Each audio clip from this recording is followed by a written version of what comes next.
Di Harvard ada 700 orang Korea, 5 orang Indonesia.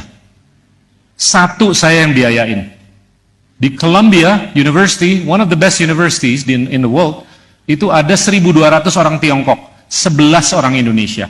Di Cambridge, 750 orang Tiongkok, 700 orang Amerika, 450 orang Singapura, 400 orang Malaysia, 11 orang Indonesia. That's a reflection of our future. Jadi di atas penempatan adik-adik kita, saudara-saudara kita di universitas yang terhebat di Indonesia, kita juga harus bisa berteknologi, harus bisa belajar di sekolah-sekolah yang hebat di dunia ini. Nggak di Amerika, nggak di Eropa, nggak di Jepang, nggak di Australia, nggak di Malaysia, nggak di Singapura.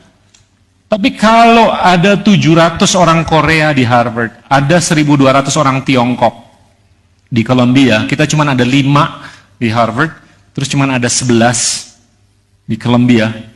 Tahu total mahasiswa Indonesia di Amerika berapa? 7.500. 7.500. Zaman saya dulu 15.000. Jadi udah turun setengah. Tahu mahasiswa Tiongkok ada berapa di Amerika? 120.000.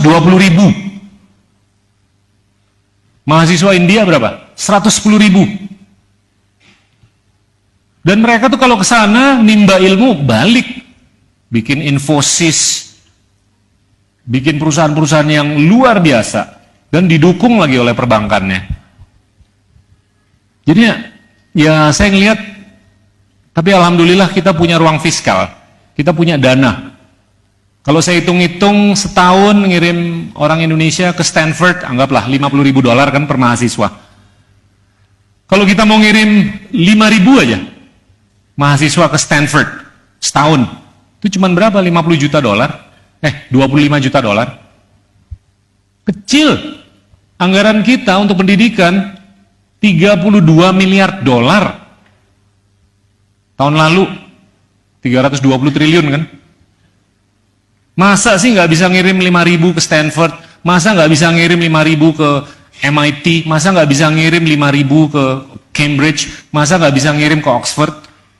Bahkan kalau bisa dikerjasamakan, mau nggak Cambridge kerjasama dengan ITB, bikin S2, S3 di sini? Mau nggak MIT kerjasama dengan ITB, bikin S2, S3 di sini? Mau nggak Harvard Business School kerjasama dengan ITB, bikin S2, S3 di sini?